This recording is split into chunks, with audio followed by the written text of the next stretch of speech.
안녕하세요. 시간이 돼서 저희 시리우스 내신대도 설명을 시작하도록 하겠습니다. 만나서 반갑습니다. 저는 지금 현재 시리우스에서 초중 원장을 맡고 있는 임성훈이고요.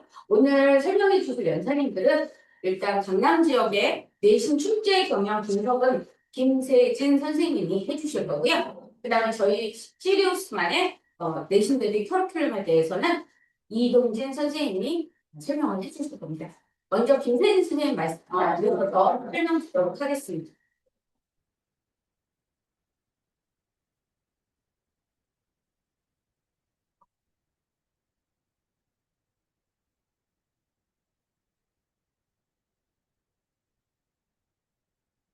안녕하세요. 마감사 김세진입니다. 저는 작년 그리고 저작년에 1학기 중간고사 때 각 학교별로 어떤 문제가 나왔는지 설명을 좀 드리려고 하는데요. 제가 준비한 학교는 이렇게 7개의 학교입니다. 근데 만약에 요 7개 학교에 해당 사항이 없다고 하시더라도 다른 학교들은 시험이 어떻게 나왔나를 보시면 시험 준비하는 데 많이 도움이 될 것 같아서 이렇게 준비를 좀 해봤습니다. 네, 먼저 단대부중인데요. 반대부증 같은 경우는 사립학교입니다. 그러다 보니까 늘 시험을 내시는 선생님들이 딱 정해진 선생님들이 계세요. 그래서 그 선생님들이 내시는 좀 전형적인 문제가 있고요. 그리고 중간중간 이렇게 젊은 선생님들이 오시거나 하면 그러면 그 유형이 조금 달라지는 경향이 있습니다. 그래서 사립학교 특징은 시험 범위가 좀 정해져 있는 편입니다. 네, 매년 딱 정해진 시험 범위에서 주로 나오는 편이고 근데 중학교 2학년 같은 경우는 올해부터 교육과정이 바뀌게 되죠. 그러다 보니까 중학교 2학년은 그 범위는 그냥 참고로만 봐주시면 좋을 것 같습니다. 그리고 단대 특징은요, 보시면 문항수가 굉장히 적습니다. 23개, 24개, 뭐 이 정도만 시험 문제가 나오다 보니까 21개가 나올 때도 있었고요. 이러다 보니까 한 문제당 배점이 굉장히 좀 높은 편이어서 한 문제를 틀리면 점수가 좀 많이 떨어지게 되는 그런 좀 장점이 좀 있습니다. 그리고 단대는 시험 문제가 좀 어렵게 나오는 편입니다. 단대만이 내는 그런 문제들이 있습니다. 교과서에서 이렇게 그림에 있는 아주 작은 글씨까지 다 보면서 공부를 해야지만 맞출 수 있는 문제들이 나옵니다. 그래서 이 문제를 보면 이 내용이 일산화탄소에 대한 내용이다라는 걸 알아야지만 밑에 문제를 풀 수 있게 나옵니다. 광합성에 필요한 물질이다, 일산화탄소니까 아니고 뭐 이런 걸 알아야 풀 수 있기 때문에 교과서 모든 교과서에 꼼꼼하게 아주 작은 글씨까지 다 지나치지 말고 공부를 해야 합니다. 마찬가지로 교과서에서 직업 탐험하기라는 부분이 있습니다. 근데 이 부분은 그냥 좀 교양 쌓는 부분이거든요. 자, 아이들이 요거는 시험 범위가 아니라고 생각을 해요. 그런데 요것도 나옵니다. 심지어 여기까지 나옵니다. 그래서 아이들이 이 문제 이런 거 안 배웠는데요 했던 건 사실은 다 교과서 어딘가에 있거나 아니면 학교 프린트에 있거나 선생님이 수업 중에 언급을 하셨던 내용일 수 있습니다. 이 내용을 보시면 나비 황과 가능하여 검은색 암극을 생성함으로 라고 나오는데 요거를 그냥 쓱 읽고 아 그렇구나 그래서 색깔이 변했구나 하면 안 되는 거죠. 나비온이 PB2 플러스 황이 S2 마이너스 1대1로 결합하니까 황화나무 PBS까지 알고 있어야 서술형의 답을 쓸 수 있는 문제였어요. 그리고 요 그래프를 아이들이 굉장히 많이 틀려가지고 왔습니다. 애들이 막 뭐 안 배웠어요 하는데 사실은 프린트에 다 있었던 문제예요. 다만 프린트에는 전형적으로 앙금 생성 반응에서 다루는 질산음과 영화나트륨 수용액에 대한 내용이 있었는데 요걸 앙금 종류를 바꾼 겁니다. 그래서 아이오딘 이 생성되는 반응으로 바꾸게 되었고요. 그러다 보니까 아이들이 배운 적이 없다고 얘기하는데 사실은 배운 적이 있습니다. 그리고 여기 보기에 보면 크롬산 칼륨, 그러니까 크로뮴으로 교과서에 바뀌었거든요. 근데 약간 그 오래 계셨던 연세가 좀 있으신 선생님들이시다 보니 그냥 크롬산이라고 내시죠. 예전에 쓰던 걸 그대로 쓰시는 거예요. 근데 어쨌든 크로뮴산 칼륨의 경우에도 그러면 크로뮴산 납도 노란색 앙금이다라는 걸 알고 있어야 되는 거예요. 근데 이게 교육과정 내에서 흔히 다루는 앙금은 아니어서 아마 수업 중에 선생님이 알려주셨을 걸로 생각이 됩니다.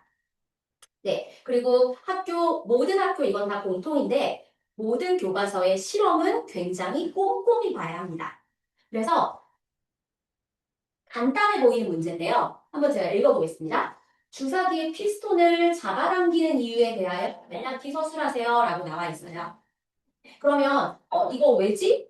요거 교과서에 뭐라고 나와 있냐면 아이들 교과서에서는요. 입조각이 가라앉는다라고 요 귀퉁이에 요렇게 조그맣게 글씨가 나와 있죠. 근데 요거를 여기서 끝내면 안 되고 입조각이 왜 가라앉는 거지? 주사기를 당겼는데 잎은 시금치 잎은 왜 가라앉는 거지? 까지 생각을 사실은 해야 합니다. 그래서 교사용 교과서 같은 경우에는 이게 왜 가라앉게 되는지에 대한 설명이 있고요. 그리고 이걸 보여드리려고 가지고 왔는데 O2에 있는 내용이에요. 앞에 봤던 그 똑같은 실험인데 O2 실험에 보면 이렇게 써 있어요. 피스톤을 당겨서 잎 조각 속에 공기를 빼낸다. 그래서 공기가 빠져나가니까 이게 밀도가 커져서 가라앉는 거거든요. 그래서 촘촘히 봐야 합니다. 촘촘히. 그냥 땡겼구나 해서 끝내면 안 되고 이 모든 내용들을 자세하게 보고 왜 그런지를 생각하고 네 그렇게 해야지만 문제를 맞출 수가 있는 겁니다. 네, 마찬가지로 단대 문제고요. 단대에서는 창의적으로 생각 열기. 이거 애들 읽어보지도 않는 부분인데 요 내용이 이렇게 보기에 들어있게 나왔습니다. 물론 이 문제 같은 경우는 이 내용을 꼼꼼하게 몰라도 그냥 이것만 가지고도 풀 수 있습니다. 이게 산화돼서 뭐 색깔이 변했으니까 이건 화학 변화야라는 거 아이들이 알거든요. 근데 만약에 이것도 앞에 그 화환한 문제처럼 내려면 낼 수 있었던 문제인 거죠. 그래서 이 부분까지 모두 공부를 해야 합니다. 그리고 이 문제도 한번 보여드리고 싶은데요. 이 문제는 사실 엄청 어려운 문제는 아닙니다. 근데 아이들이 마지막 선지에서 헷갈렸다는 거예요. 이게 그 선생님들이 아무래도 과학 선생님들이 문제를 내시다 보니까 문장이 명확하지 않은 경우가 있어요. 그래서 그게 좀 논란의 여지가 되는 경우들이 종종 있는데 그거 따져도 선생님이 잘 안 고쳐주시거든요. 왜냐면 선생님의 의도는 이거였어. 출제자의 의도를 너희가 파악해야지. 뭐 이렇게 넘어가는 경우가 많아서 요 보기를 한번 보시면 마그네슘과 산소 분자수의 비는 2대1이다 라고 나와 있는데 이게 마그네슘과 산소 분자의 비는 2대1이다 라는 뜻이에요. 근데 아이들이 이거를 뭐라고 해석하냐면 마그네슘과 산소 분자수의 비는 이라고 해석해요. 그러면 마그네슘은 분자가 아닌데 그럼 이 선지는 틀린 거지 라고 생각하는 거예요. 그래서 이게 이제 기출문제잖아요. 학교 기출문제를 좀 꼭 다 풀어보는 게 굉장히 중요한데 풀면서 이 보기 좀 이상한데? 라고 생각되는 부분이 있으면 학교 선생님한테 가서 여쭤보는 게 제일 좋아요. 그 당시에 이게 어떻게 처리되었는지를 알기 위해서는 그 선생님한테 가서 학교 선생님한테 공손하게 눈 착하게 뜨고 선생님한테 덤비지 말고 어깨 반 접고 가라고 제가 애들한테 얘기하거든요. 남학생들만 선생님한테 가서 막 선생님 저 질문 있는데요 하면 양반이고 선생님 이렇게 부르고 들어가요. 그래서 그러지 말고 공손하게 선생님 제가 질문이 있어서 왔는데 바쁘시면 다음에 올까요? 이렇게 질문하라고 합니다. 그래서 좀 이상하다 싶은 건 미리 좀 그렇게 확인을 하고 넘어가면 좋겠습니다. 물론 이 문제는 요 5번 선지가 맞았는지 틀렸는지를 몰라도 요 위에 1, 2, 3, 4가 너무나 틀린 선지이기 때문에 찾아낼 수는 있습니다. 네, 그리고 단대에서만 또 이런 식으로 좀, 그러니까 뭐꼭 단대뿐만이 아니라, 근데 단대에서는 주로 좀, 이런 걸 애들이 생각할 수 있을까 하는 문제들이 좀 자주 나오는 편입니다. 그래서 이 문제 같은 경우에도, 물론 이 아래 내용을 해석하면 풀 수 있지만, 고등선행을 좀 하면 수월하게 풀 수 있는 문제입니다. 그리고 이 개수 맞추기 문제인데요. 이런 개수 맞추기 화학 반응식은 교과서에 없습니다.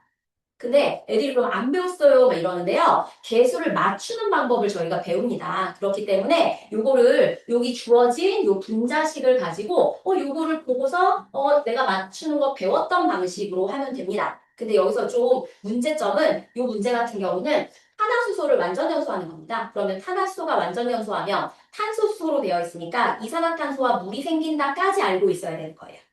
분명히 수업 시간에 다른 화학 반응식입니다. 그래서 수업을 좀 꼼꼼히 듣고 그냥 이거 시험에 나와요 뿐만 아니라 이게 어떻게 나와도 풀 수 있게 그 방법을 좀 꼼꼼하게 공부를 하는 것이 유리하게 되겠습니다. 자, 그리고 이 문제인데요. 이건 단대 원래 계시던 선생님이 내신 문제가 아닌 것 같습니다. 그리고 아이들의 증언에 의해서도 약간 이제 젊으신 선생님이 오셨는데 막 고등과정 내용을 가르쳐주고 있어요 라고 아이들이 했었거든요. 아니나 다를까 문제에서 이런 게 나와버린 거죠. 잘 보면 몰 개념을 알면 이 문제는 풀기가 쉬워요. 그래서 고등학교 화학을 조금 선행을 했던 아이들이라면 그 지식을 이용해서 풀 수 있었을 거고, 그게 아니라면 이 내용을 가지고 그것까지 유추해야 되는 거예요. 이 내용을 가지고 막 이렇게 저렇게 조합을 해가지고 답을 찾아냈어야 하는 문제여서 굉장히 까다롭게 이렇게 나온 문제입니다.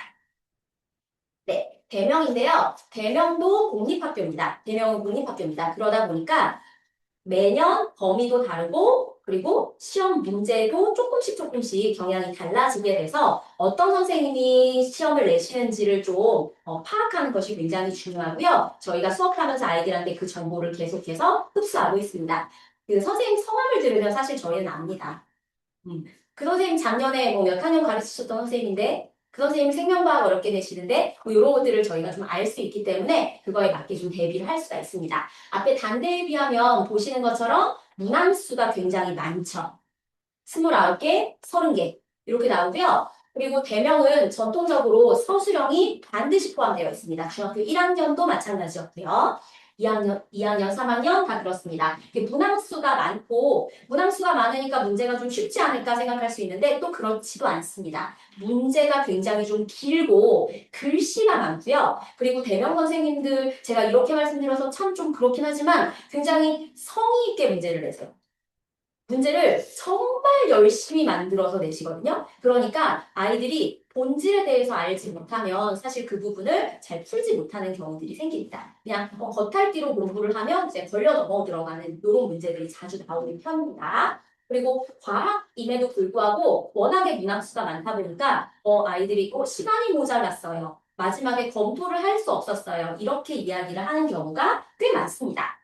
근데 대면 문제가 다 그런 건 아니고요. 지금 보여드리는 것처럼 교사용 자료에 있는 문제들이 대놓고 그냥 나오는 게 몇 문항씩 꼭 있습니다. 이게 비상 교사용 자료인데요. 보시면 그림이 완전히 똑같죠. 숫자만 조금 바꿔서 내는 거예요. 뒤에 문제도 그렇고요. 이 그래프 흔하게 나오는 그래프는 아닌데 이 그래프를 그대로 내고 보기만 좀 바꿔서 낸 경우입니다. 그리고 이 문제도 마찬가지입니다. 그래서 이 비상교사용 자료가 저는 이게 문제가 좋아서 사실은 아이들한테 많이 풀렸거든요. 근데 이거를 학교에서 이 선생님이 그냥 이렇게 내시는 게 아니라 아이들한테 사실 이 문제를 줬습니다. 근데 그게 수업 시작할 때 애들이 이제 프린트 이렇게 정리하지 않습니까? 근데 그 프린트를 뭐 정리해 이거 꽂아 뭐 이렇게 주신 게 아니라 시험 조금 전에 어딘가에 올려주셨대요. 올려주셔서 애들이 이제 다운받아서 보게 되는 거죠. 그래서 저희 학생이 선생님 저희 이거 시험 대비 교재 우리 공부하는 거에 있는 거 이거 똑같은 거 학교에서 올려주셨는데요? 그럼 풀어야지. 한 번 더 풀어야지. 다시 풀어야지. 그래서 애들한테 물어봤죠. 니네도 이거 다 받았어? 우리 이거 교재에 있는 건데 이거 말고 또 딴 거 올려준 거 없어? 했더니 자기들은 안 받았다는 거. 그럴 리가 없거든요. 그러니까 애들이 뭘 줬는지도 모르고 넘어가는 경우들이 있어요. 그래서 그런 부분은 이제 귀찮으시지만 부모님이 한번 챙겨봐 주시면 좋을 것 같고 저도 그렇게 힌트를 주는 똘똘이들이 있기 때문에 저도 이런 걸 좀 챙겨봅니다. 네, 이렇게 원래 나왔던 문제랑 굉장히 유사하게 교사용 자료에 있는 문제와 유사하게 나오는 경우들이 있습니다. 자, 그런데 서술형이 대명 같은 경우에 엄청 어렵게 나오지는 않습니다. 근데 항상 공부를 한 아이들만 맞출 수 있게 나와요. 그러다 보니까 그냥 더 져주는 문제는 또 없어요. 그러다 보니까 이 문제도 보시면 양이온, 음이온을 이 위에 있는 표를 통해서 알아내고 이 양이온이 몇 플러스 몇 마이너스인지 알아낸 다음에 몇 대 몇으로 결합하고 그러면 양이온부터 써서 화학식을 만든다를 알고 있어야 되는 거죠. 근데 이렇게 쓰는 연습을 교과서에 뭐 연습 문제가 있다든지 그렇지 않습니다. 그리고 O2에는 이게 뭐라고 되어 있냐면 뭐 어려우니까 뭐 어려우면 그냥 넘어가도 돼 이렇게 되어 있어요. 근데 사실 이거는 제가 아이들한테 이거를 꼭 가르쳐 주는 이유는 앞으로 화학을 공부할 때 이 부분이 굉장히 필수적이거든요. 그래서 하는 방법을 이렇게 표를 만들어서 연습을 하곤 합니다. 이거 봐, 어렵지 않습니다. 2 플러스 1 마이너스면 이 숫자만 바꾸면 되거든요. 2, 1이니까 1대2. 그래서 앞에 거 양이온부터 쓰고 뒤에 거 음이온 쓰고 그리고 뭐 몇 대 몇의 그 숫자는 오른쪽 아래에다 아래 첨자로 조그맣게 쓴다. 뭐 요것만 연습을 하면 되는 거여서 이런 연습이 되었던 친구들은 풀 수 있었던 문제인 거죠. 그리고 대명 3학년 문제인데요. 이 대명 3학년 같은 경우에 시간 기록계 문제가 나왔습니다. 저희 학교 다닐 때 교과서에 시간 기록계가 있었거든요. 그래서 물체가 오른쪽으로 가면 오른쪽 점이 1번이라 라고 아이들한테 막 예전에 아주 오래전에 설명했던 기억이 있는데 요즘 교과서에는 시간 기록계가 없습니다. 다 다중섬광 사진으로 바뀌었어요. 연속 사진으로 바뀌어 있고요. 이 시간 기록계를 문제로 그 교사용 자료에 넣어놓긴 했는데 이걸 시간 기록계가 아니라 일부 다중성방 사진으로 그냥 바꿔서 이렇게 만들어 놨단 말이에요. 근데 이거를 제가 수업을 하는데 아이들이 물어보는 거예요. 선생님 시간 기록계가 뭐예요? 그래서 학교에서 들었구나. 이건 학교에서 듣지 않고서는 네가 알 리가 없지. 학교에서 이거 설명해줬어? 그랬더니 모르겠는데 일단 시간 기록계를 들어본 것 같기도 하고 그러면 이제 설명을 해줘야 되는 거죠. 그러면 그 설명을 들었던 친구들은 사실 막 엄청 어려운 문제는 아니거든요. 그래서 시간 기록계처럼 교과서에는 없지만 학교에서 선생님이 설명해준 내용에서는 나옵니다. 그리고 요 문제가 또 이제 난리가 났던 중3 문제인데요. 작년에 어려워 보이지 않는데 요 보기 한번 보시겠습니까? 이게 지금 감각뉴런, 연합뉴런, 운동뉴런이 그림에 있는 거고요. 요 디귿 보기를 보시면 나는 연합신경을 구성하는 연합뉴런이다 라고 되어 있어요. 그럼 애들이 요거를 골라요. 감각뉴런 합쳐진 거 감각신경, 연합뉴런 합쳐진 거 연합신경 이렇게 생각하거든요. 그런데 틀린 보기입니다. 이게 지금 교사용 교과서인데요. 교사용 교과서의 여기 귀퉁이에 보면 연합신경이라는 용어는 없다라고 되어 있어요. 그리고 아이들 교과서에는 어떻게 되어 있냐면 제가 이렇게 구멍을 뚫어서 아이들한테 제공을 하는데 감각뉴런은 감각신경을 이루고 연합뉴런은 중추신경계를 이루며 운동뉴런은 운동신경을 이룬다 이렇게 되어 있습니다. 근데 이거를 대충 읽고 넘어가게 되는 거죠. 그래서 교과서에 내가 미처 생각하지 못한 그 깨알 같은 정보들까지 다 공부를 해야만 이 문제를 맞출 수가 있습니다. 네, 다음 도곡인데요. 도곡도 공립학교입니다. 그래서 제가 도곡을 꽤 오래전부터 수업을 했어요. 제가 이거 준비하면서 언제부터 내가 이 도곡을 했나 하고 찾아봤더니 2018년부터 진행을 했더라고요. 근데 그때 되게 독특하게 문제를 내시는 선생님이 계셨거든요. 옛날 거 가르쳐 주시면서. 그래서 해루풍만 가르쳐 주는 게 아니라 산곡풍, 막 이런 거 가르쳐 주고 내셨던 선생님이 계셨는데, 그 선생님이 역사문호 같대 막 이랬던 기억이 있습니다. 아마 그 선생님이 그 선생님이신 것 같기도 하고 공립학교 이렇게 왔다 갔다 하시니까 근데 아무튼 도곡 같은 경우에는 선생님이 어떤 분이시냐에 따라서 경향이 좀 많이 달라집니다. 네, 그래서 이전에는 교과서가 비상이었는데 미래엔 교사용 자료에서 시험 문제가 나온 적도 있고요. 그래서 그 선생님이 어떤 걸 주로 다루시는지에 대한 파악이 조금 필요합니다. 네. 근데 도곡의 이제 장점이라고 하면 일단 문항수가 굉장히 많죠. 근데 요 도곡 시험 문제의 장점이라고 하면 공부를 열심히 하면 그래도 점수를 받을 수 있게는 나와요. 그러니까 이상하게 해서 애들을 점수를 깎으려는 그런 문제가 주로 나오는 편은 아닙니다. 그러다 보니까 아이들이 좀 공부를 열심히 해서 성적이 좀 나오면 좀 뿌듯함을 가질 수가 있죠. 자기가 이렇게 공부하니까 점수가 진짜 나오는구나. 선생님이 이렇게 꼼꼼하게 공부하라고 했던 거 진짜 시험에 나오는구나. 이런 걸 좀 알 수 있는 편이어서 저는 개인적으로 굉장히 교육적이라고 생각합니다. 네, 문제를 한번 보겠습니다. 요거 태양계 문제인데요. 중학교 2학년에서 원래 태양계가 나왔는데 요즘에 교과서가 바뀌어서 중학교 1학년 때 태양계가 나옵니다. 아이들이 너무너무 어려워하는데요. 요 문제 보시면 이 그림이 모든 책에 다 나옵니다. 오투에도 있고 모든 교과서에 다 이 그림이 있어요. 근데 이 그림을 설명하기 위해서 굉장히 많은 내용이 필요하거든요. 그래서 이 그림만 그냥 이거 눈에만 딱 익혀서 시험 문제를 맞추겠다고 하면 그건 좀 어려운 일입니다. 왜냐하면 시험 문제에서 이 그림이 맞니 저 그림이 맞니 이렇게 안 물어봅니다. 이 그림에서 이게 지금 언젠지 이게 몇 시에 관측한 건지부터 물어봐요. 그러면 달이 몇 시에 뜨고 어떤 달이 어디에서 몇 시에 뜨고 지는지까지 다 알아야 하고요. 그리고 왜 달의 모양이 똑같은 시간에 관측했는데 이렇게 달라지고 위치가 달라지는지 이런 것까지 촘촘하게 공부를 해야 돼서 좀 이렇게 깔끔하게 좀 정리를 하다 보면 이거를 익숙하게 알아낼 수가 있습니다. 그리고 좀 대표적인 유형의 문제이기 때문에 사실 문제 연습을 좀 많이 하면 그러면 좀 풀 수 있는 문제가 되겠습니다. 네, 요거 아까 보셨던 그 시금치 떠오르게 하는 그 실험인데요. 학교마다 이 실험이 자주 나오는데 선지가 어떻게 다른지 한번 보여드리려고 제가 가져와 봤습니다. 도곡에서는 독립변인, 종속변인 이런 게 나왔어요. 근데 독립변인, 종속변인을 중학교 2학년 때 자세하게 다루지 않거든요. 이거는 아마 학교에서 선생님이 수업을 하셨기 때문에 나온 문제겠죠. 그러다 보니까 그런 것까지 다 챙겨야 합니다. 도곡도 교과서가 비상이었습니다. 그러다 보니까 여기도 그 아까 보여드렸던 비상 교사용 자료에서 많이 출제가 됐는데요. 이 문제 같은 경우는 이 박스 안에 있는 내용이 완전히 똑같죠. 완전히 똑같아요. 그리고 요것만 가나다로 바꾼 거예요. 그래서 이런 문제를 풀어본 친구들은 나 이거 아는데 하고 쉽게 고를 수가 있고 대신 만약에 이렇게 내지 않을 수 있거든요. 그냥 요 보기를 이렇게 변형해서 내는 게 아니라 요 사이사이를 막 만들어서 낼 수가 있어요. 그러니까 이런 문제를 풀 때도 이게 왜 끓는 점 찬지, 이게 왜 용해도 찬지를 설명할 수 있어야 하고 그런 게 의문이 생기면 반드시 저한테 질문을 하라고 이야기를 하고 제가 아이들한테 역으로 물어보기도 합니다. 이게 왜 근데 끓는 점차야?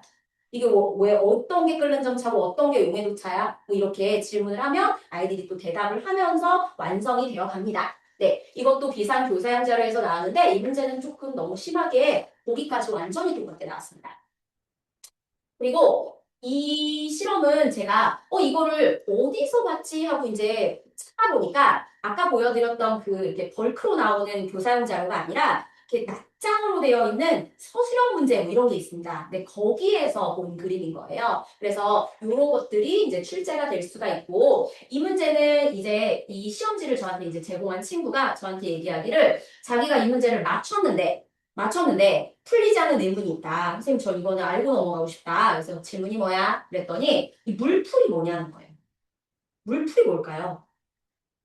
이거 그 어항에 심는 수초를 한글로 쓰면 물풀이잖아요. 근데 아이들은 이게 그 끈적끈적한 풀이라고 생각해.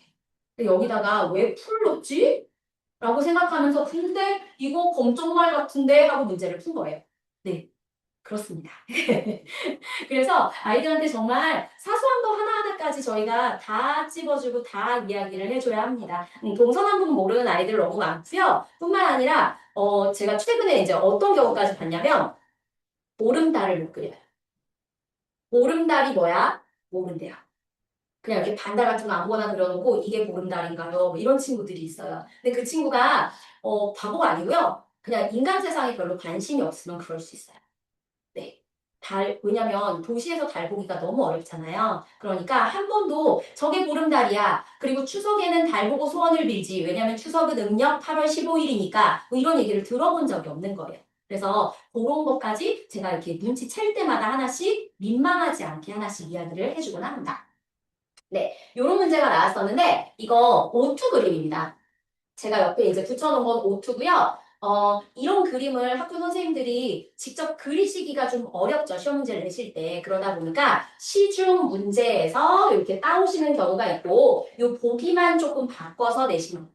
그래서 교사용 자료가 중요하고 학교 프린트가 중요하고 그러면 문제집은 뭘 더 풀어보면 좋을까요? 라고 하실 때 저는 오투는 반드시 이건 그냥 필수로 풀어봐야 되는 거다. 오투가 좋은 점이요. 이게 대기업에서 만든 책이다 보니 문장의 호응이 굉장히 깔끔하고 좋아요. 이게 이상한 문장이 별로 없고 명확한 문장으로 되어 있어서 아이들이 이런 문제를 풀면서 개념을 정리하는 데 굉장히 도움이 됩니다. 네. 그리고 그 역삼 같은 경우에는 역삼 1학년이 작년에 하이탑에서 그래프가 그대로 따서 나온 적이 있어요. 그래서 여력이 된다면 하이탑도 풀어보는 게 좋고 물론 하이탑에 이상한 문제들이 있거든요. 교육과정에서 벗어나는 문제들 뭐 그런 문제는 좀 빼도 괜찮습니다. 도곡 문제 중에 물리 문제인데요. 물리 단원은 난이도가 좀 높게 나왔던 편입니다. 그래서 이 경우에는 문제 연습을 많이 했던 친구들이 수월하게 맞출 수가 있고 그래서 제가 이런 문제들을 보면서 생각하는데 아이들이 과학에 좀 평소에 노출되었으면 좋겠다고 생각합니다.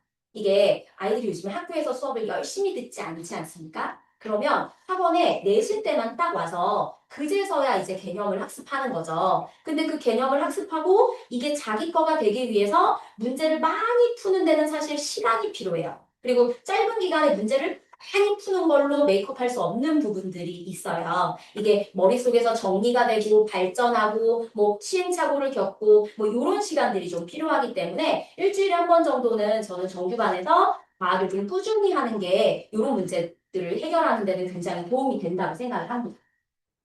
네, 숙명입니다. 숙명은 사립학교고요. 그러다 보니까 시험 범위나 문항수나 뭐 이런 것들이 약간 패턴이 있습니다. 그리고 숙명은 여학교고요. 그러다 보니 그래서 일 수도 있고 뭐 아닐 수도 있지만 아무튼 숙명은 굉장히 꼼꼼하게 공부해야 합니다. 수업 시간에 선생님이 말씀하시는 거를 적어와서 그게 다 시험 문제에 나옵니다. 네. 그래서 수명도 마찬가지로 미래행 교과서인데요. 미래행 교과서가 좀 자세한 편이거든요. 근데 그 자세한 와중에 단원이 시작될 때 도입 부분으로 나오는 문단이에요. 근데 요게 이렇게 보기 안에 들어가 있습니다. 그래서 이런 내용까지 놓치지 않고 봐야 하고요. 그리고 요 문제 같은 경우는 교과서에 있는 연습 문제를 그대로 변형해서 나온 겁니다. 이게 직선도선에서 전류가 이렇게 흐르니까 자기장이 이렇게 생기지 하고 아이들이 배웁니다. 그래서 요 보기를 보시면 기억, 니은, 디귿, 리을, 미음, 비읍 애들이 제일 싫어하는 거. 그래서 여기서 맞는 걸 다 고르세요 인 거예요. 그러면 이거를 완전히 다 알아야 할 수 있는 거죠. 요건 찍을 수가 없습니다. 근데 요 문제의 백미는 요 방위표입니다. 방위표. 방위표가 옆으로 누워있죠. 애들이 똑바로 서 있어도 동서남북이 헷갈려요. 아이들한테 한번 물어봐 주세요. 우리나라 강원도 어디야? 애들 강원도 못 찾아요. 서울 어딨어? 못 찾고요. 서해바다, 동해바다 잘 못 찾습니다. 북한, 남한은 구별을 합니다. 그거 정도까지. 그래서 동서남북 또 가르치고 시작을 해야 하는데 이렇게 방위표가 누워있으면 이제 헷갈리는 거죠. 그리고 이걸 못 보고 그냥 위쪽은 북쪽 이렇게 생각하기 때문에 요거까지 다 다뤄야 하고요. 사실 교과서에 나오는 이 문제를 꼼꼼하게 봤으면 누워있는 방위표를 만나봤겠죠. 그리고 저희가 이제 이런 문제를 풀 때 방위표가 누워 있을 수도 있어. 뒤집어져 있을 수도 있어. 그럴 땐 동서남북을 이렇게 하는 거야 라고 언급하기 때문에 이런 문제들도 반드시 다뤄봐야 합니다. 네. 그리고 이 문제는 이온의 이동과 앙금생성 반응을 결합시켜서 난이도가 조금 있는 문제인데요. 당시 이제 수업하셨던 선생님이 본인의 교재에 똑같은 게 있었다고 제보를 주셨습니다. 그리고 실험인데요. 교과서의 모든 실험은 다 시험 문제가 될 수 있습니다. 그런데 이 교과서에 실험이 있고 밑에 이렇게 질문이 있습니다. 그러면 이 질문이 서술형에 그대로 나올 거라고 생각하면 사실 안 됩니다. 네. 이 문장이 그대로 나오는 경우는 많지 않고요. 이 실험에서 왜 이렇게 하는지, 이 과정을 생략한다면 무슨 일이 일어나는지, 이 비유는 이 실험에서 이건 뭐에 비교할 수 있는 건지, 뭐 이런 것들이 다 촘촘하게 나오는데 수명 아이들은 그걸 여기다가 되게 조그맣게 깨알같이 써와요. 이제 여학생들이다 보니까 일단 써옵니다. 막 써오고 그 써온 내용을 제가 이제 설명을 해주고 그러면 저희가 그 내용을 설명을 해주면 그런 것들이 이런 문제에 보기로 나오는 경우들이 많이 있어요. 근데 남학생들이 조금 각성을 할 필요가 있죠. 근데 여학생들은 이게 좀 되는데 남학생들은 일단 점심엔 뭐 먹지? 이렇게 앉아 있어요. 그러다 보니까 그리고 선생님이 어려운 걸 설명하실수록 그게 이제 더 심하죠. 그래서 항상 아이들한테 일단 써와. 무슨 말인지 몰라도 그냥 받아쓰기 하는 것처럼 써와. 써오면 선생님들은 해석이 가능해. 우린 그걸 읽으면 해석이 가능해. 그러니까 일단 써와. 그래서 어머님들도 아이들한테 그걸 좀 강조해 주셨으면 좋겠습니다. 특히 남학생들. 네. 그리고 요 중단원 정리는 교과서 맨 아래에 요만하게 나오는 거예요. 요만하게. 근데 요게 이렇게 객관식 선지에 들어있죠. 그래서 이런 내용까지 놓치지 않고 봐야 하고요. 그래서 교과서를 이렇게 구멍 뚫어서 메꿔보는 연습을 하는 것이 좀 도움이 됩니다. 네, 그리고 이 문제는 수명여 중에서 나왔던 화학 반응식 중에 제일 어렵게 나왔던 화학 반응식입니다. 물론 이 화학 반응식을 외우는 건 불가능합니다. 뭐 외우려면 외울 수도 있겠지만 막 30개씩 써가지고 개수까지 외운다? 좀 비효율적인 방법이고요. 이거를 맞추는 연습을 충분히 하면 사실은 할 수 있는 문제입니다. 네. 역삼입니다. 네, 역삼도 공립학교고요. 역삼도 선생님이 바뀌면 좀 많이 팝니다. 그래서 작년에도 그렇고 좀 아이들이 많이 어려움을 겪었습니다. 역삼은 작년, 재작년 모두 서술형이 없었습니다. 그리고 한 학년에 이제 2명 선생님이 앞반, 뒷반 이렇게 나눠서 들어오시는 경우가 있잖아요. 그런데 보통은 그러면 두 분이서 말씀을 맞추시죠. 이 부분은 애들한테 얘기해주자. 요건 시험에 나온다고 애들한테 강조하자. 뭐 이런 거를 좀 맞춰서 오시는데 여기는 안 그랬어요, 작년에. 그래서 한 분은 야 이거 시험에 나와 라고 했고 다른 한 분은 아무 말씀이 없으셨던 거예요. 그러면 보통 안 내는 게 일반적인데 시험에 나온 문제들이 있습니다. 그러니까 그냥 다 공부해야 합니다. 네, 이거 나온다고 우린 안 했어. 그러면 나올 수도 있다고 생각하고 공부해야 되는 겁니다. 그리고 역삼은 수행평가를 점수를 되게 작게 주십니다. 그러다 보니 수행 비중이 요즘에 40%인 거 아시죠? 수행이 40, 중간 30, 기말 30이에요. 그러니까 수행에서 이제 확 깎여버리면 아이들이 전의를 상실하죠. 선생님 저 기말 100점 맞아도 삐 떠요. 뭐 이렇게 되는 상황이 오니까 수행까지 꼼꼼하게 챙기도록 해줘야 하겠습니다. 자, 역삼 아이들이 공부를 열심히 하는 아이들이랑 열심히 안 하는 아이들이랑 별로 차이가 안 나요 라고 하는 경우가 있어요. 이런 문제들 때문입니다. 몰라서 틀린 애랑 이 중에 하나만 몰라서 틀린 애랑 그냥 똑같이 틀리는 겁니다. 보시면 선지가 보기가 이렇게 있는데 2개, 3개, 4개, 5개, 6개 중에서 고르는 거예요. 이 중에 맞는 게 몇 개인지를 고르는 겁니다. 그러니까 한 문장만 삐끗해도 그냥 이 문제는 틀리게 되는 거죠. 근데 이런 문제들이 굉장히 많이 나옵니다. 아주 질리게 나옵니다. 보기 개수가 막 이렇게 어마어마합니다. 그러면 요거를 한 문장 한 문장 이게 다 맞는지 틀린지를 빠짐없이 알고 있어야 이 문제를 맞출 수가 있는 거고요. 화학 방정식 개수 맞추는 것도 남다르죠. 다른 학교랑 좀 많이 달라요. 이 개수가 마찬가지로 하나만 틀려도 문제를 풀 수 없게 되어 있어요. 요렇게 나오다 보니 아이들이 좀 많이 힘들어하죠. 근데 아이들이 그렇게 해서 한번 좀 디고 나면 사실 안 디는 게 더 좋긴 하지만 아이들이 좀 화들짝 놀라고 나면 그 다음에는 공부하는 자세 자체가 조금 달라지기 때문에 사실은 그런 효과도 조금 있긴 있습니다. 네. 다 그런 문제가 나오는 건 아니고요. 오투에 있는 문제를 그냥 잘라다가 이렇게 통째로 내신 경우도 있긴 있습니다. 그리고 또 이 문제도 이제 좌절의 문제입니다. 여기 보시면 호일이 있고 호일에 이거 교과서에 나오는 실험입니다. 호일이 있고 전류의 방향이 있어요. 그러면 전류가 이렇게 흐르니까 자기장은 이쪽으로 생기지 하고 아이들하고 배워요. 그러면 이 자기장의 방향을 화살표로 그려서 여기까지 완성을 합니다. 그런데 시험 문제에서는 전류 방향을 안 줬습니다. 그리고 이 중에 하나만 자기장 방향을 준 거죠. 그럼 이걸 통해서 전류 방향을 우리가 예측을 반대로 하고 그리고 그걸 통해서 나머지를 다 화살표로 그려보는 거예요. 그런데 문제가 어떻게 나왔냐면 1, 2, 3, 4번이 다 그 방향 찾는 거예요. 그러니까 이거 못하면 이거 네 문제가 통으로 날아가는 거죠. 근데 이게 배점이 굉장히 커요. 3점, 4점, 3점, 4점이니까 합쳐서 14점이잖아요. 그래서 거기다가 번호도 이제 시험지 받자마자 만나는 첫 문제들인 거죠. 그래서 이런 데서 좀 어려움을 겪을 수가 있어서 설마 이게 나오겠어? 하는 마음을 버리고 모든 내용을 다 꼼꼼하게 공부하는 게 좋겠습니다. 자, 요것도 전동기 문제인데요. 이 전동기가 이렇게까지 자세하게 나오는 학교는 사실 많지 않아요. 이 문제는 그냥 간단하게 나오거나 아예 안 나오거나 하는 경우가 많은데 이런 문제도 두 문제를 내면서 좀 자세하게 내는 편이어서 이런 것도 원리를 다 이해하고 넘어가야 합니다. 그리고 역삼 1학년 작년 문제인데요. 난리가 났던 정말 대난리가 났던 학년입니다. 작년 역삼 1학년 중간고사. 시험 문제가 이렇게 나왔어요. 이 매달려 있는 추, 공, 물체, 이 물체에 작용하는 두 힘을 화살표로 나타내세요 라고 되어 있는데 중력과 줄이 잡아당기는 장력이거든요. 근데 이 중력이 작용하는 작용점을 다 다르게 그려놓은 거죠. 얘는 가운데 있고 얘는 여기 밑에 있고 아이고 얘는 밑에 있고 얘는 뭐 위에 있고 뭐 이렇게 다 다르게 그려놨습니다. 그런데 사실 이 문제는 수업 중에 선생님이 뭐라고 하셨었냐면 이거 교과서가 틀렸어 라고 하셨어요. 교과서가 잘못 나온 거야. 교과서에 이렇게 나와 있습니다. 교과서에. 그래서 중력이 요 바닥에서부터 시작돼서 작용하는 것처럼 나와 있어요. 근데 아이들한테 이거 잘못된 거야. 여기다 그리면 안 돼. 한가운데다 그려야 돼. 라고 하셨다는 거예요. 그리고 이거를 시험 문제에 내신 거죠. 교과서가 틀렸다고 하시면서.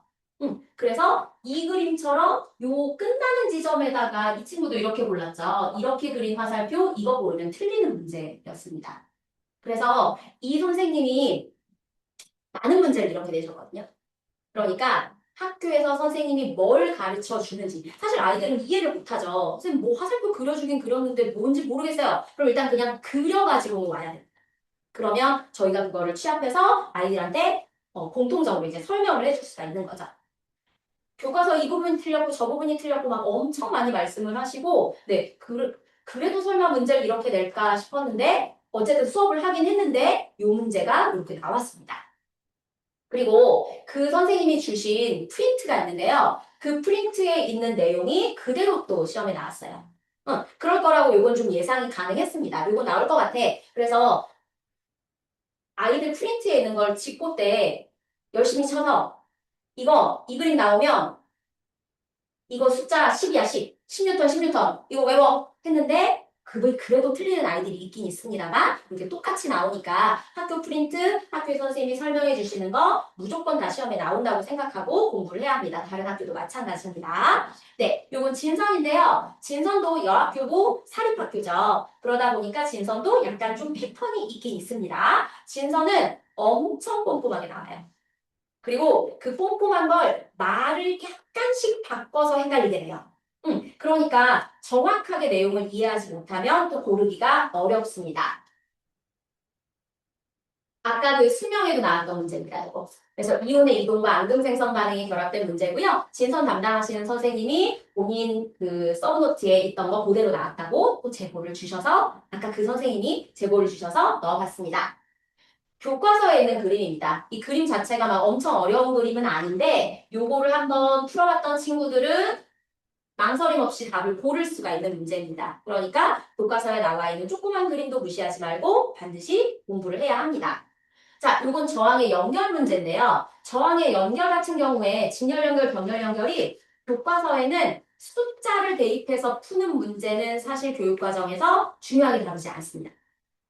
그런데 이 문제도 보시면 숫자가 문제에는 없습니다. 이거 이 친구가 써서 푼 거고요. 동일한 두 저항을 동일한 전지에 이렇게 나와요. 그러면 이 문제를 푸는 가장 쉬운 방법은 빠르게 푸는 방법은 제가 아이들한테 저항은 1호, 전압은 짝수, 딴 거 써도 되지만 저항이 2개면 2볼트, 저항이 3개면 6볼트 이렇게 해서 풀면 제일 쉬워. 이렇게 해서 이렇게 표에다가 메꿔서 이걸 한번 연습을 해보면 이 문제는 또 풀 수가 있겠죠.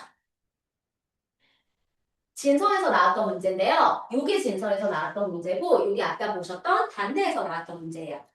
비슷하죠. 요것도 고등 선행을 했다면 사실은 풀기가 좀 수월한 문제입니다. 물론 문제를 해석해서 풀 수 있긴 합니다만 고등 선행을 한 친구들은 이걸 딱 보자마자 떠오르는 게 있거든요. 44, 이산화탄소 분자량 이렇게 바로 연결이 돼요. 그래서 그걸 이용해서 이 친구도 그렇게 풀었죠. 이산화탄소, 일산화탄소 여기에는 그런 말이 없습니다. 그런데 이산화탄소, 일산화탄소 숫자 딱 맞네. 이산화탄소 원자량 12, 탄소는 원자량 16 해가지고 이거 맞춰서 푼 겁니다.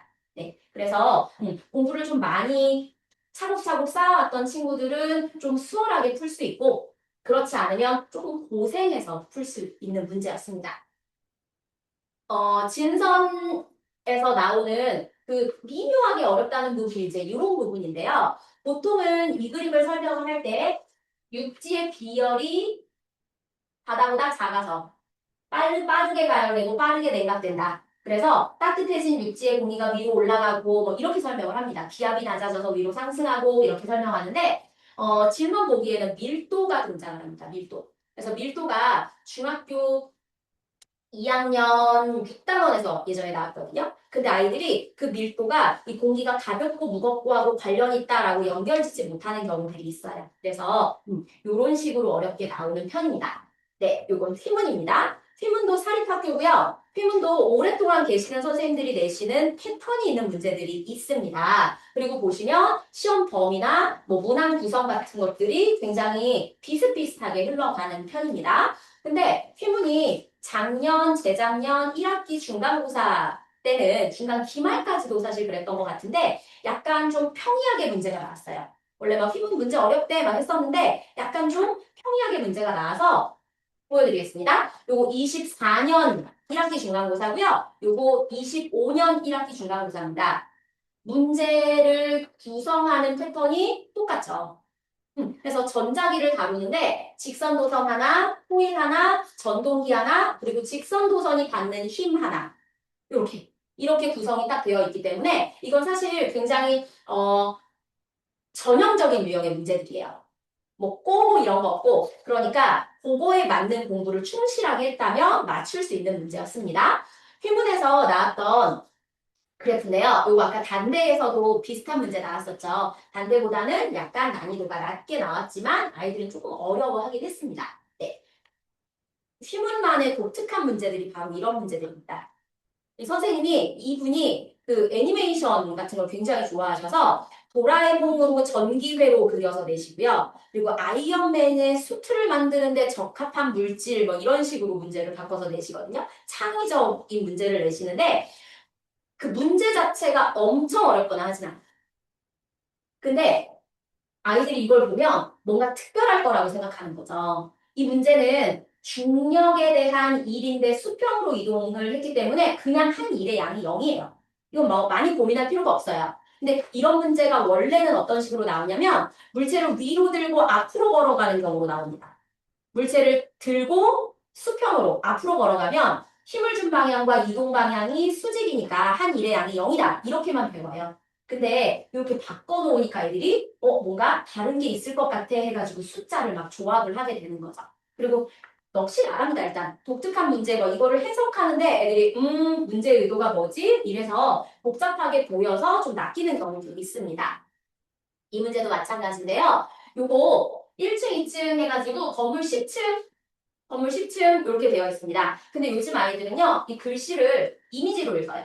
글씨를 이렇게 하나 읽는 게 아니라 그냥 이렇게 이미지로 읽어서 자기가 자기 눈에 잘 띄는 것만 가져와요. 그래서 건물 10층, 3m, 곱해 30m 이 친구도 이렇게 풀었죠. 근데 잘 보시면 건물 10층 바닥입니다. 건물 10층 바닥이면 9층 천장이잖아요. 그러니까 3 곱하기 9를 했어야 되는 거죠. 근데 이런 식으로 손흥민이 뭐 어쩌고저쩌고 이런 문제는 만난 적이 없고 우리가 그동안 풀어왔던 그런 문제인지 아닌지를 구별하기가 사실 처음에 쉽지 않고 이러다 보니 이게 정신이 다른 데 달려가지고 저거를 꼼꼼하게 못 읽는 경우가 있습니다. 이런 식으로. 네. 요것도 다른 학교에서는 전혀 나올 수가 없는 절대 나올 수가 없는 문제인데요. 요 보기를 다 읽어가지고 이게 뭔지를 이렇게 맞춰서 근데 이거 어려운 건 아니에요. 높은 데서 떨어지면 위치 에너지가 운동 에너지로 전환된 거. 뭐 이런 것들을 이용해서 푸는 건데 요거를 해석하는 데 좀 오래 걸리죠. 아이들이 아무래도 문장을 읽고 해석하는 능력이 예전보다 좀 많이 떨어지다 보니까 요거를 읽다가 여기 다시 이렇게 돌아가게 돼요. 그래서 내가 방금 뭘 읽었지 하고 이렇게 하다가 그냥 여기까지 이렇게 내려오는 거죠. 그래서 이런 휘문 같은 경우에는 뭐 휘문뿐만 아니라 사실 다른 학교들도 학교만의 그 독특한 유형들이 존재하는 학교들이 있거든요. 그러면 그 학교 기출을 좀 풀어보는 게 많이 도움이 될 거라고 생각합니다. 네, 제가 준비한 건 여기까지고요. 제가 아이들하고 수업을 하다 보면 굉장히 불안해하는 친구들이 많이 있어요. 특히 내신 대비할 때. 이게 점수가 나오는 시험이다 보니까 막 한 문제만 틀려도 정말 아이들 말로 날아갈 것 같고 그리고 91점은 괜찮은데 89점은 엄마한테 혼날 것 같고 막 이런 것 때문에 굉장히 막 불안에 떨거든요. 근데 저는 아이들이 이제 공부를 하면서 불안을 학습하진 않았으면 좋겠어요. 그래서 가장 좋은 방법이 뭘까 이렇게 생각을 해보면 자기 공부에 확신을 가지는 거예요. 내가 공부를 한 방법에 대해서 확신을 가지고 내가 선생님이랑 했던 그 성실함에 대한 확신을 가져서 내가 이번에 한 거에 대한 성과를 있는 그대로는 아니지만 꽤 많이 얻을 수 있다. 그리고 그걸 얻지 못한 그거 조금 모자랐다면 어떤 부분을 보완해야 될지를 이제부터 생각해보자. 이렇게 공부를 했으면 좋겠다고 생각합니다. 네, 그 과정에 함께하고 싶습니다. 감사합니다. 시원시원하고 모든 학교의 그 전문적인 어떤 분석을 좀 느끼셨을 텐데 저희 학원에서 내신을 담당하고 계시는 선생님들은 모두 모든 학교에 대한 분석들을 다 같이 꿰고 계시고요. 다들 또 그 서로의 이제 그 문제들이 어떻게 나오는지 파악을 하셔서 같이 세미나도 하면서 이제 좋은 시험 문제, 그다음 예상 문제들을 좀 만들어내고 있습니다. 아까 수명이 되게 어렵다라고 말씀을 해주셨는데 이제 이번에 이동진 선생님 모셔서 하실 건데요. 이동진 선생님이 작년 같은 경우에 11명 아이들을 데리고서 그중에 9명이 100점을 받았습니다. 그래서 워낙 꼼꼼하신 선생님이시니까 저희 그 시리우스 특강 어떻게 수업했는지 들어보시는 것도 도움이 될 것 같습니다. 동진 선생님 모시겠습니다.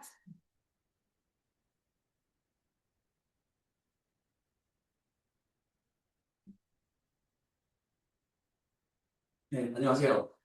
시리우스에서 내신 대비 담당 강사 겸 화학까지 맡고 있는 이동진입니다. 시리우스 내신 수업의 특징에 대해서 안내해 드릴게요.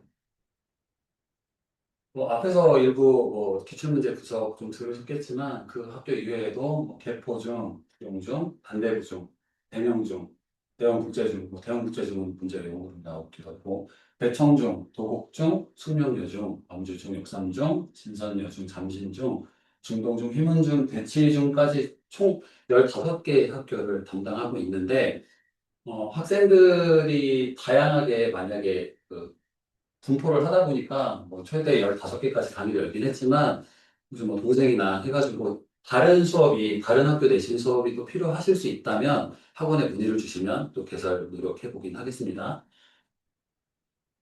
전반적인 내신 대비 특강의 커리큘럼에 대해서 안내를 해 드릴 텐데요. 전체 15분의 강사분은 학교가 한두 개 정도 갖출 수 있기 때문에 최종 15분은 아니긴 하지만 전반적으로 틀이 있어요. 그래서 저희 학원만의 커리큘럼에 대해서 좀 설명을 해드릴게요. 첫 번째로 교재를 만드는데 개개인별로 선생님들끼리 따로 만드실 텐데 첫 번째는 일단 빈칸 뚫기를 해가지고 기초적인 내용을 알고 있는지 일단 확인을 할 거예요. 앞에서도 생신 선생님 말씀하셨는데 동서남북을 모른다 이런 게 일단 농담이 아니고 아직 초등학생 수준 크게 벗어나지 못한 아이들도 꽤나 많아요. 이 중등 단계라는 게 공부를 하다 보면은 사회나 이런 파트에 대한 내용을 모르다 보니까 오히려 그런 오른쪽인 쪽조차도 제대로 모르는 학생들이 있어요. 그러다 보니까 교과서에 방위표 왼쪽, 오른쪽, N극에서부터 자기장이 나온다. 이런 아주 기초적인 거는 원래는 초등학교 과학 시간에 배우는 건데, 초등학교 과학 시간에 배우는 내용까지 빈칸 뚫기로 채워놓습니다. 그 다음으로 넘어가서 기본 개념 수업하게 되는 거예요. 고등학교 내신 대비 수업에 있는 교과서에 있는 빈칸 뚫기 내용 또는 기본적인 내용을 빠짐없이 다 숙제를 시킬 겁니다. 숙제를 했는지 아닌지를 확인하기 위해서는 수업 중반에 한 30분 정도 넘어가면 해당 주차에 필요한 이론 개념 설명을 다 한 거거든요. 그래서 그 이후에 마지막으로 마무리로 또 빈칸 채우기 시험을 볼 거예요. 그래서 빈칸 채우기 시험을 다 봐서 어느 정도 다 애들이 통과했다 싶으면 최종적으로 마무리 연습 문제까지 갈 겁니다. 그러면 이해도 충분히 한 거고 적용도 될 거라고 생각을 하는 거예요. 근데 적용까지 했는데 그렇게 하면은 연습 문제는 사실 기본적인 연습 문제가 풀 수 없는 거고 헷갈리는 개념이나 실수 유발, 닥칠 문제 같은 경우에는 연습을 하기 힘들어요. 그러다 보니까 이런 문제들은 추가로 연습 문제 플러스 고난도 문제 합쳐서 한 단원당 100여 문제 정도, 소단원당이에요. 소단원당 100여 문제 정도의 숙제가 나갈 겁니다. 그래서 그 다음 주차에 숙제 문제 풀이를 하게 될 거고 학생들에 따라서 어떤 개념이 많이 틀린다면 추가 문제가 나갈 거예요. 어, 두 번째로 넘어가서 이러니까 여기까지 기본 문제를 풀고 마지막에 숙제까지 어려운 거 하면 그 다음 주에 수업을 들어올 텐데 그 다음 주에 지난 수업에 있는 개념을 잊지 않았는지 다시 한번 테스트를 해봅니다. 학생들이 지난주에 숙제를 하다 보면은 해당 수업이 끝난 다음에 바로바로 숙제를 한다고 가정했을 때 보통 월요일, 화요일까지 숙제를 하고 그 다음 주 토요일에 만약에 토요일이나 일요일에 숙제를 하고 그러니까 수업을 하러 올 텐데 그럼 또 기본이 좀 까먹고 있는 상태로 올 수가 있으니까 최종적으로 다시 마무리 테스트를 하는 거예요. 그래서 미니 테스트를 해서 통과를 하면 다음 진도를 나가는 거고, 물론 통과를 못해도 다음 진도 나가긴 하는데, 통과 못한 학생들을 기록해 놨다가 해당 수업 끝나고 클리닉을 할 겁니다. 근데 이 30분 클리닉은 부족해서 어떤 특정 파트가 부족했다거나 뭐 문제가 어려웠다라는 것 같은 걸 다시 한번 풀어줄 수는 있어요. 근데 30분 가지고 클리닉을 했다고 보기 힘들고 이거 가지고 부족하기 때문에 보통 바쁘신 선생님들은 해당 수업 끝나고 11시 정도에 왜냐면 다른 수업이 또 수학이나 영어, 국어 수업이 있기 때문에 학생들이 남지 못할 경우가 있거든요. 그래서 줌으로 1대1 면담식으로 시험을 볼 거고요. 아니면 테스트를 하거나. 저 같은 경우에는 그 다음 주차에 또 이게 만약에 주말에 수업이 있다고 가정하고 말씀드리는 거예요. 그 다음 주차 평일에 뭐 부모님과 약속을 잡아가지고 클리닉을 하긴 할 겁니다. 그래서 웬만하면은 현장 클리닉을 보게 하시는 게 좋아요. 줌도 참석을 안 하는 경우도 있고, 줌 참석한다고 하더라도 본인이 모르는 걸 다 어필을 하지 않아요. 또 틀린 것만 하고 빨리빨리 넘어가려고 하기 때문에 그 다음 주차 클리닉에 와야 또다시 미니 테스트나 연습 문제를 나눠줄 거고, 그 연습 문제 틀리는 파트에 대해서 질문을 했을 때 모르면 알 때까지 계속 시험 보게 할 겁니다. 그래서 아이들이 좀 부담을 느낄 수 있는데, 이번 시험 보는 김에 완벽하게 하는 게 좋겠죠? 그렇게 해야지 100점을 맞거나, A를 확실하게 따놓을 수 있는 거예요. 그래서 그렇게 하다 보니까 이건 학생들 개별 피드백이 되는 거라고 생각합니다. 그래서 쭉 선생님만 믿고 잘 따라오시면 될 거예요. 약속을 잘 잡아주시고 꼭 아이들이 귀찮아서 뭐 줌으로 해도 된다거나 자기는 뭐 별로 안 틀렸다거나 이런 식으로 나올 경우가 있어요. 그래서 부모님과 학생과 선생님들 간의 커뮤니케이션이 안 맞는 경우가 있고 보통은 학생 말 믿으세요. 그래도 믿으시면 안 돼요. 아까 말씀드렸듯이 좀 과격하게 말하면 약간 바보들이 많이. 네. 그 여학생들은 덜해요. 근데 남학생들은 진짜 좀 말귀를 못 알아듣고 분명히 난 이렇게 얘기 안 했는데 선생님이 집에 가서 뭐 이렇게 얘기했다는 둥, 뭐 자기가 뭐 클리닉 떨어졌다 통과하지 못했다 그래가지고 뭐 자기가 기분이 나쁘다는 둥, 뭐 이런 식으로 얘기를 그냥 무시하시고 제 전화만 들으시고 그냥 클리닉 되시면 됩니다. 다음으로 넘어가서 그러다 보니까 아까 말씀드렸는데 대충 한 10여 명 이상의 선생님들이 내신 대비에 그 준비를 하실 텐데 이 교재도 뭐 사실 각각 만드시긴 해요. 통일된 어떤 규격이 있지만 자기 개성대로 좀 추가하거나 좀 빼실 수 있긴 하거든요.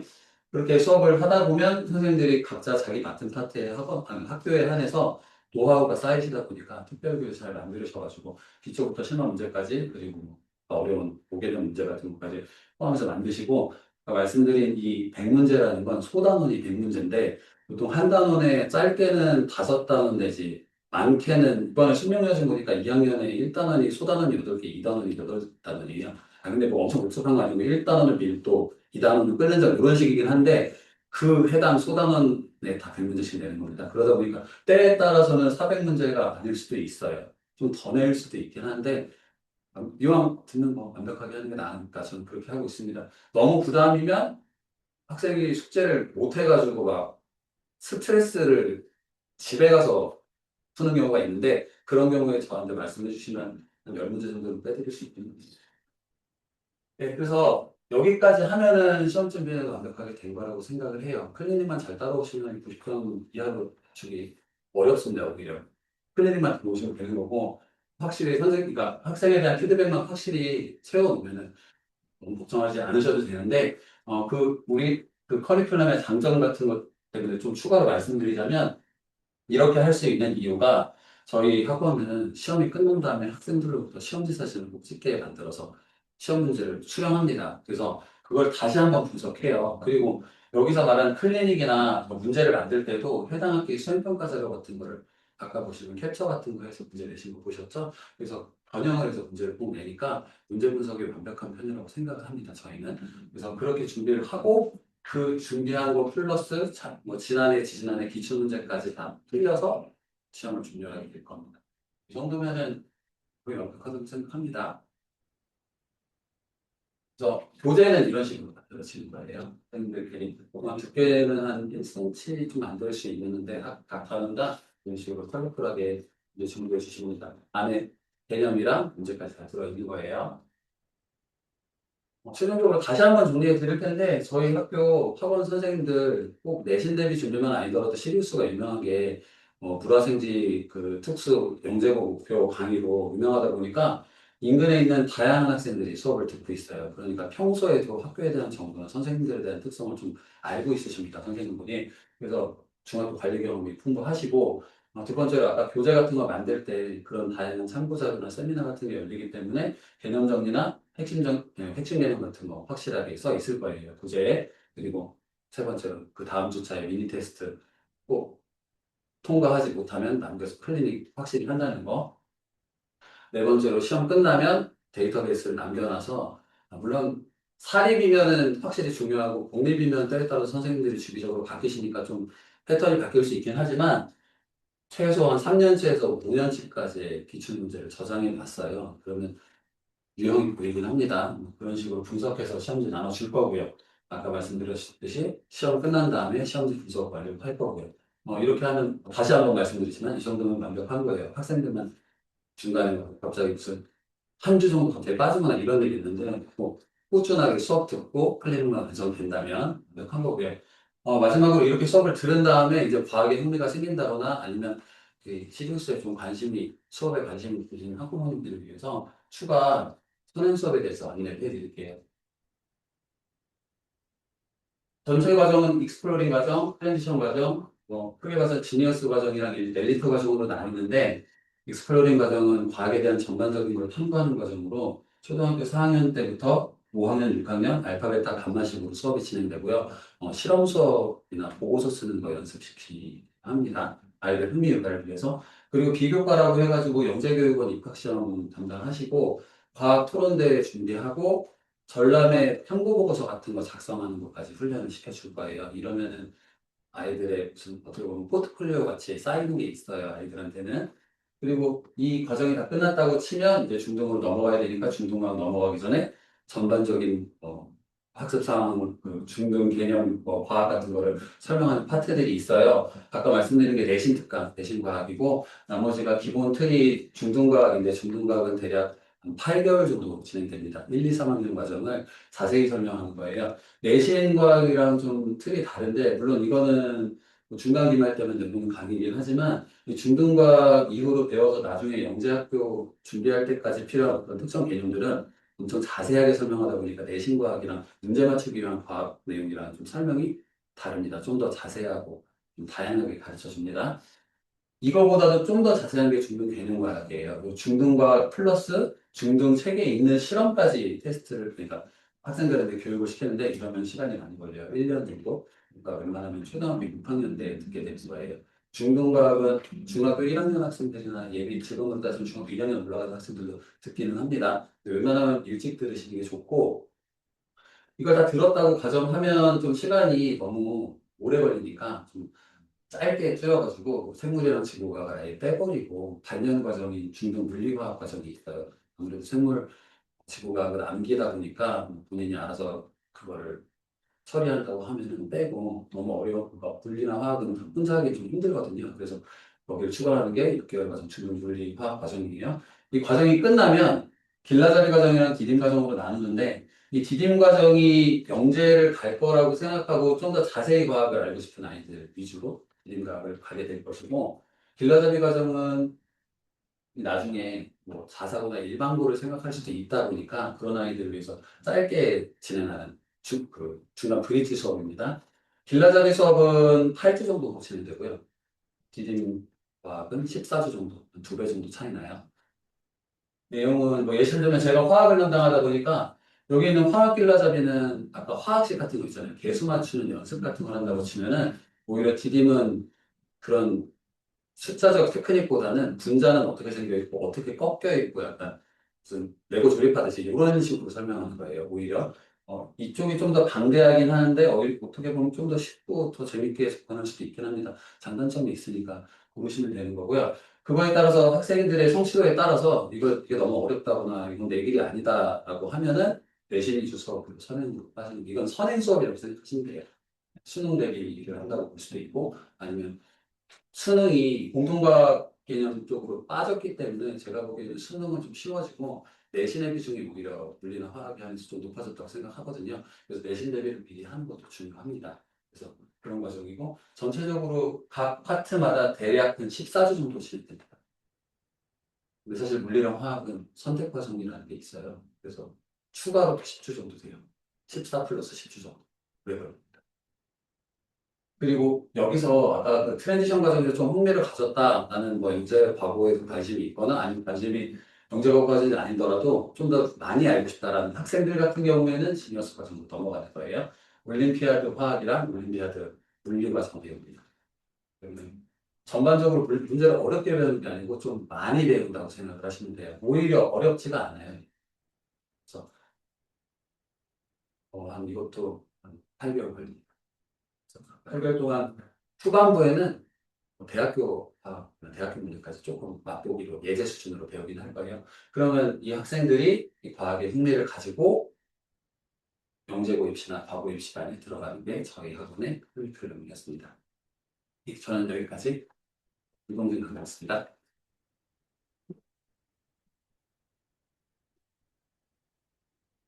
네, 여기서 이제 설명해 주신 저희 학원의 커리큘럼은 모든 선생님이 약간의 차이는 있지만 거의 비슷한 흐름은 다 똑같다라고 좀 보시면 될 것 같고요. 저희 이번에 이제 내신 대비를 담당하시는 선생님은 총 12분이 계세요. 지금 이제 여기서는 이제 간단하게 이렇게 나와 있고 지금 그 담당 선생님들을 잠깐 소개를 시켜드리면 저는 이제 지금 현재 원장을 맡고 있고 대원국제중, 그다음에 대명 중3, 단대중 2학년, 그다음에 언주중 1학년을 좀 맡고 있습니다. 그래서 자체 교재 저도 사용하고 있고요. 네, 저는 뭐 여기까지만 제가 하고 저희 우성규 팀장님 잠깐 오셔서 말씀 드리겠습니다. 안녕하세요. 찌글스에서 초중등 팀장 담당하고 있는 우성규라고 합니다. 반갑습니다. 저는 이번에 담당한 학교는 잠신중 학교 1학년 담당을 했는데요. 네, 최근 2년 동안 사실 잠신중 1이 중간고사 과학은 보지 않았어요. 다른 과목을 봤는데 과학을 보지 않아서 그래도 준비는 하려고 저희가 했습니다. 왜냐하면 계속 앞에서 드렸지만 내신 계속 어려워지고 추세고 학교마다 변화도 좀 많은 때이기 때문에 일단 준비는 해놓자라는 걸로 제가 깔았는데 근데 제가 듣기로는 올해도 막 이렇게 좀 과학은 잠시 중에 안 보는 걸로 알고 있습니다. 그런데 또 기말고사는 보기 때문에 좀 미리 이제 홍보차 나와서 인사드리겠습니다. 그리고 또 제가 2학기 때에는 대명중도 담당을 하거든요. 그때 또 기회가 된다면 할 수 있으면 좋겠습니다. 감사합니다.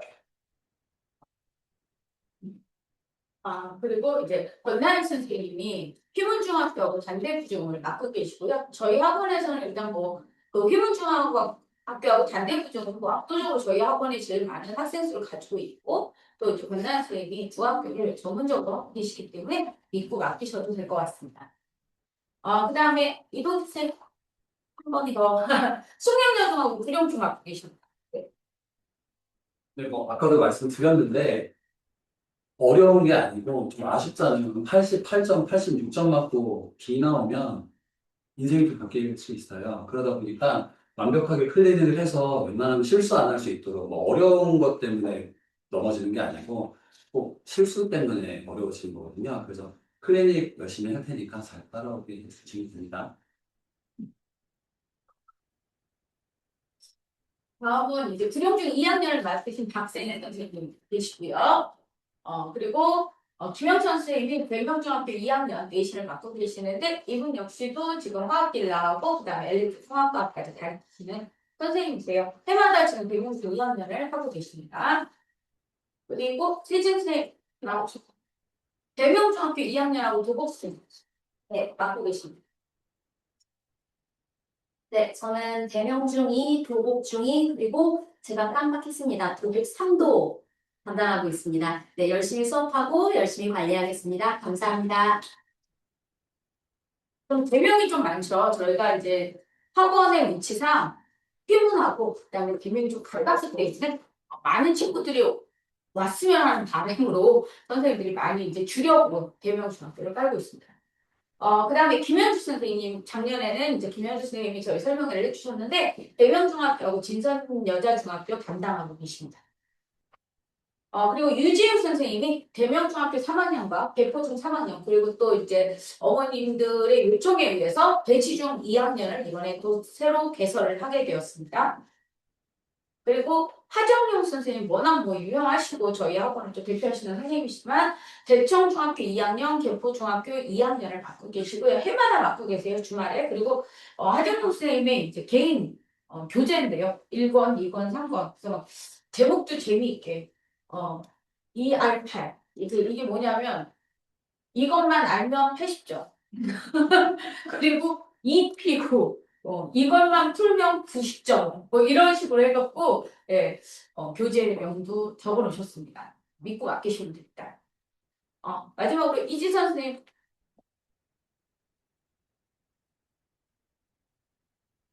네, 안녕하세요. 전 작년에 이어서 역삼중 맡고 있는 이지선이고요. 올해도 이제 역삼중을 맡게 됐는데, 아까도 뭐 문제 유형을 보시면 아시겠지만, 어렵고, 그 다음에 뭐, 선생님께서 교과서 틀리다고 막 하셨다고 했는데, 그게 1학년만이 아니고 2학년에도 그런 선생님이 계셨었어요.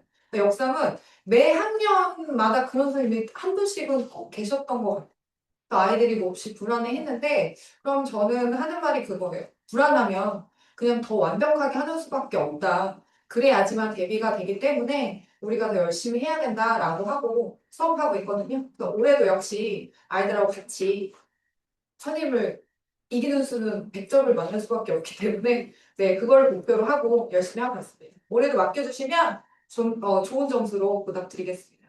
감사합니다. 주 선생님 같은 경우에는 지금도 이제 뭐 평소에 내신 기간이 아니더라도 아이들하고 소통을 통해서 좀 이제 정보도 미리 얻어오시고 그렇게 관리를 하고 계시고요. 그리고 역삼 중에 지금 몇 년째 저희가 하고 있지만 작년 이지 선생님이 맡으신 후로 굉장히 많이 늘어나고 있다라는 건 그만큼 저희 선생님들이 그 학교 파악을 잘 하고 계시다라고 말씀을 드립니다. 네, 저희는 일단 여기까지 네, 오늘 설명회는 여기까지고요. 혹시 이제 개인 질문 있으시면 지금 줌으로 계신 어머님들도 댓글 달아주시면 저희가 질문을 받도록 하겠습니다.